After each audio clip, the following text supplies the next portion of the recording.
Hello and welcome to an edition of Questions for Candidates. Haven't been with you in a while. My name is Jeff Adelman, and it's my pleasure to introduce to you Mr. Jeffrey Wasserman, who is running for the Coconut Creek City Commission seat. Jeff, it is a pleasure to have you on here.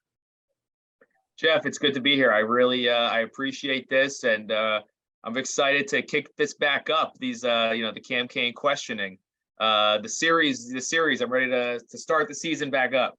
All right. Well, we're gonna get right out of the gate. I'm just going to ask you, what inspired you to run?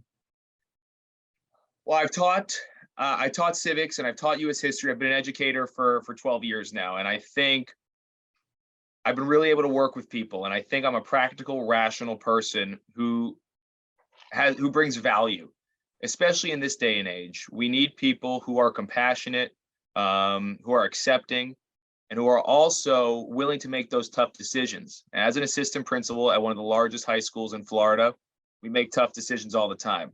And I think now is the time for my generation to have a seat at the table with the older generations. Coconut Creek's average age is 40.8, so we'll round up to 41. Nobody on the commission is under the age of 41. Now, obviously, we're not going to have a 12-year-old or a 9-year-old on the commission, but it is important to have that balance of people who can contribute in different ways than people who've been on the commission for so long. Understood. Well, and you've been obviously paying attention to different things going on in the city. What things are you passionate about that you would like to change in Coconut Creek? One of the things I've said, and it's starting to become a hot button issue because we've been talking about it, is the shopping plaza off of Lyons and Coconut Creek Parkway. It is, and I'll touch on the landfill and the turnpike, but this is something I want to change. Would be this plaza. It is right next to Winmore, which houses, in a season, 8,000 people, and they're all over the age of 55. And when you go to this shopping plaza, it is not safe. When I mean that, I don't mean, crime and things like that. Even, there does need to be more of a police presence there. But in terms of just pedestrian traffic, you're going to get in your car and walk all the way to Publix, and it rained that day, you're going to be stomping through, 2-3-inch puddles. There's no drainage in this plaza. Also, we need to reinvigorate the plaza. When it comes to South Coconut Creek, I think sometimes it gets lost in the big Coconut Creek discussion. And we need a commissioner who's going to bring all of Coconut Creek together. One creek, one community is something that we started very early on. And I think it's important that we stick to that and we stay focused. But that's the biggest thing, is that plaza. It needs to facelift. It needs some TLC, and we need to work with the developers there, and we need to put pressure on them. Absolutely. Tell me, I see, looking at your website, votewassermanforcreek.com, that one of your points was safe community accountability. Can you talk a little bit about that? One of the things I've been, it's an overall idea, right? But when I think of safe community accountability, when we think about HOAs and we think about homeowners associations that are overseeing these communities, these are people that are being voted by the people into these positions that control sometimes millions of dollars of a budget for their HOA. So one thing I want to do is kind of create an HOA, or at least the idea of an HOA task force that can help facilitate these HOA presidents and train them, and these HOA members, and train them on how to be HOA leaders and represent their people properly. There's a lot of people who seek out these positions in the HOA, and they're dealing with all this money, and people's HOAs are going up and they don't know where the money's going. So I think it's important that we kind of bring that full circle and assist these HOA neighborhoods and just contribute to good practices. I learned something preparing for this interview, that Mount Trashmore has a name, Monarch Hill. I didn't know that. I just refer to it as Mount Trashmore. But let's talk garbage. Tell me about your position with regards to Monarch Hill and limiting the expansion of that garbage dump. Absolutely. So Mount Trashmore, that's the name around town. It's grown from 10 feet to 263 feet in the past, we'll say 50, 60 years. Now all of a sudden they're wanting to make it 25 acres large, which is not going to just affect Coconut Creek, but it's going to affect Deerfield and some of Pompano as well. What we need to be cognizant of is right now at the landfill, there is an incinerator that has been shut down since 2015. It is not owned by the city, so it's owned by the corporation. And what we're doing now is we're transferring garbage from there to the incinerator down in South Broward. I believe it's around Davie. We're filling this landfill with garbage. We're transferring garbage out of there. The garbage is being cycled into gas, to power some things, but who knows how long it takes. I've been trying to figure out why, the commissioner I'm going against, she is on the solid waste working group, and they're trying to figure out a solution to what to do with waste management and with their expansion. I've watched her on these videos. I've listened to her. I don't know what she's doing. I don't know how she's representing us well. When spoken to about the incinerator, she just says they own it. They could do what they want. And yes, on the bottom line, they can. But we need to work together to encourage to see what's going on. A long time ago, they would take the garbage and they would just put it in the incinerator. Then all of a sudden, recycling, we separated, right? We started separating the goods. And all of a sudden, it costs a lot of money to recycle. So we've stopped separating like we used to. And now why don't we turn the incinerator back on? That's what a lot of people say is why the incinerator got turned off, is because there wasn't enough garbage to fuel. It didn't really maximize the benefit. But now all of a sudden, if we're not recycling like we were, and people aren't buying our recyclables like they used to be, why aren't we firing that incinerator back up to kind of get some more fuel, get some more energy, and prevent this kind of transfer and the landfill, et cetera, so forth. Now, there's obviously a lot more to it.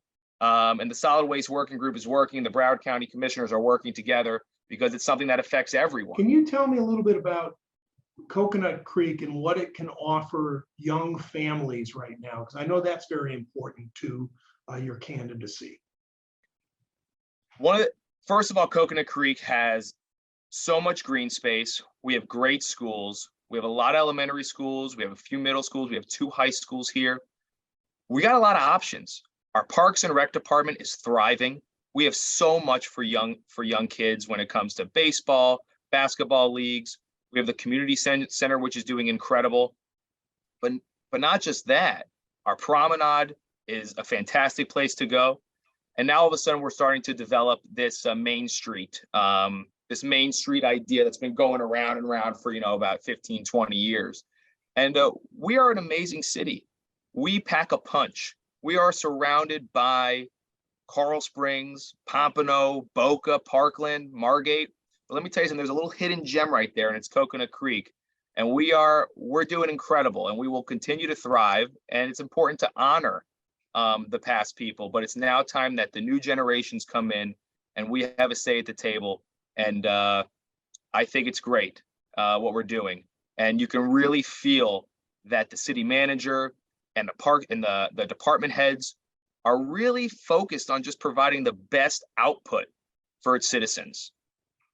Well, I think that's great. Tell me a little bit about your background, where you grew up, and what you currently do. I know that you are a assistant principal, as you mentioned, at I think the largest high school in the Tri-County area, or in Broward. We're the largest high school in the state of Florida. Oh, the state of Florida. Traditional. We're the largest traditional high school in the state of Florida. So I grew up in Coral Springs, born and raised. Went to Riverside Elementary, Ramblewood Middle, JP Taravella High School. I've always wanted to be a teacher. It's something I always wanted to do. And worked hard, went to UCF, got my bachelor's degree in history and a master's degree in educational leadership. And I think taking those two, being a teacher, being an assistant principal, has led me here to this point today to be running for this position. I value civic duty. My grandparents have instilled in me morals, ethics, values that are, I'm blown away by my grandparents. To think that my grandpa did so many jobs in his life, and now he's 92 and he was working till 86 driving cars for Enterprise. It's fascinating to me. And that work ethic has been instilled in me. And I I believe I have a lot of good to bring to people. And my wife is a school counselor at Boca Raton High School. And she's invested in this campaign. She's invested in her job and education. We believe in the education system. But what's important and what we see every day is we see kids who are working so hard to take their lives to the next level. And we are there to assist them. The things that my wife has to help students cope with is something that, it's something that I try hard not to bring up, because I know it's a lot for her. And after COVID, we need a lot of mental health. And that's what I'm seeing a lot in these schools is we need help. People need to talk to people. A long time ago, there was a stigma with mental health. It's real. People need to feel good up here to do good out there. And that's something we really fight for. And that's something we're really strong about. Very important.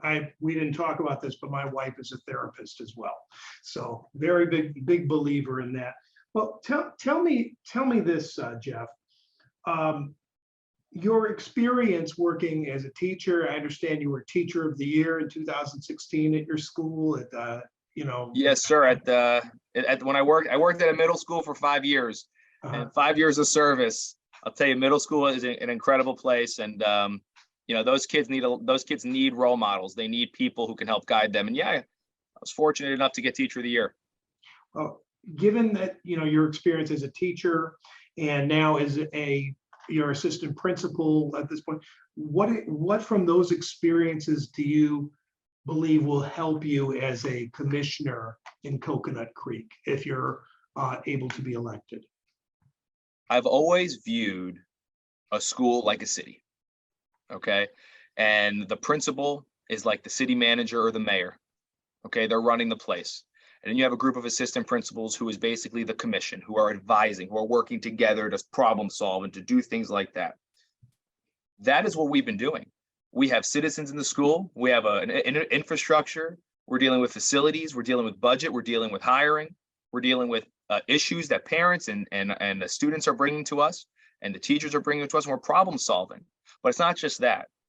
You can be a good problem solver, but it's also important being a good problem finder. There's a lot of things that are going on that are always status quo, and people really might not take a note of it. But ever since I became an AP, and it's something I've worked hard on, is to kind of see where we can improve now that we are, in 2023. And there's a lot of advancements that can happen.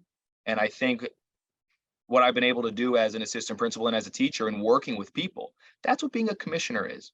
It's making sure that the people are listened to. People want to be heard. People want to be valued. People want to be respected. And I think if I'm elected, that is what the city of Coconut Creek is going to get from me. They're going to get somebody who's invested. They're going to get somebody who wants to be a part of the conversation with you, and somebody who's going to take your input and try to apply it to the daily workings of a commissioner. Are there any debates coming up for this race? I don't know if they're called debates, but they're town hall forum type of setups. February 7th, we're going to be at the Winmore Democratic Club, which I'm very excited about. And February 11th, we'll be at the Coconut Creek Democratic Club at the Community Center. I believe it's at 12 o'clock on Lyons and Coconut Creek Parkway. Can you tell anybody listening or watching this, when is the election? The election is on March 14th. People have been requesting their vote by mail ballots for the past month because the state government did reset people's vote by mail requests starting January 1st. So we've been going around. Me and my wife have been knocking door to door. We are grassroots through and through. And we're telling people that, listen, you need to request your vote by mail ballot. A lot of people don't even know. And believe it or not, there's a lot of people who don't even know there's an election on March 14th. And one of the big things that we talk about is, why is there an election in March? People usually vote in November, and people after November 2022, they kind of have election exhaustion. There's been a lot, and people are like, oh, another election. One of the things, how do you encourage people? Well, you got to get people to believe. You got to get people excited. And I think we are doing something right now as we go around and we talk to people. We're getting people excited about this. We're kind of bringing a new energy and request your vote by mail ballot. You know, you can go on browardvotes.gov and you can request it there, or March 14th, you could do it the old fashioned way, and you can go in person. So vote by mail or show up on election day. That's it. No early voting in this race. Correct. No early voting in this race. Well, Jeff, I appreciate your time with me, but I just want to ask you a couple more things. You know, obviously we've been talking about what you're strive to do if you're lucky enough to be on the commission. But tell me a little bit about what you do in your free time. Tell me about your life. What makes you tick? So me and my wife, we have 2 dogs we love, Lucy and Pearl. We go on what we know. We love doing that, but I love cooking. Honestly, after during COVID, when we were at home and there was nothing to do, I started cooking and baking, if you could believe it or not. So I love cooking. I love baking. And I love creating things like that. Sometimes I'll just bake. I'll have one and I'll bring them to school. We'll pass them out. People love the baked goods. My wife gets a little upset. She goes, too many baked goods, too many baked goods. Is that a thing? Too many baked goods? I didn't know that was a thing. Well, we freeze them. I said we'll put them in the freezer, you know. I love fitness. I love to work out. I think it's important to take care of yourself physically, which can only help contribute to you and your mental health. And just love my family. You know, we're very tight knit. We are very close. We're very lucky to have my parents, my grandparents, and my sister around, and my wife's parents are very close by also. So we're lucky to have everybody together. And it's important that you have that. And listen, I love TV. I love movies, you know, and I love the New York Knicks. So, hey. Actually took my boys to Madison Square Garden earlier this month. First time. Oh, very nice. Very cool place to be. Obviously for the Knicks, the Rangers, and for my boys, they were very aware it was the site of the first WrestleMania. So very cool. Very nice. So, very nice. And I mean, listen, I mean, also it's you know, Billy Joel's home, you know, that guy is there. We saw him, me and my wife saw him in November at Madison Square Garden. And actually we just saw him 3 days ago. We love Billy Joel. I love Billy Joel. Yeah, well, I saw that he has his banners hanging at Madison Square Garden, which not too many artists have that. Well, Jeff, it's been an absolute pleasure. Can you tell anybody watching or listening how they can get more information about your campaign or how they can get in touch with you? Listen, check out my website at votewassermanforcreek.com. You can also email me at votewasserman@votewassermanforcreek.com. And also, listen, give me a call. Nothing is cooler than getting a phone call from a citizen, a constituent who wants to talk. 954-780-6451. And if we win, you can call me then too, because that's what I'm going to be there for. I'm there to help, I'm there to assist, and I'm just there to bring some real positive energy back to the city, and I'm excited about doing it.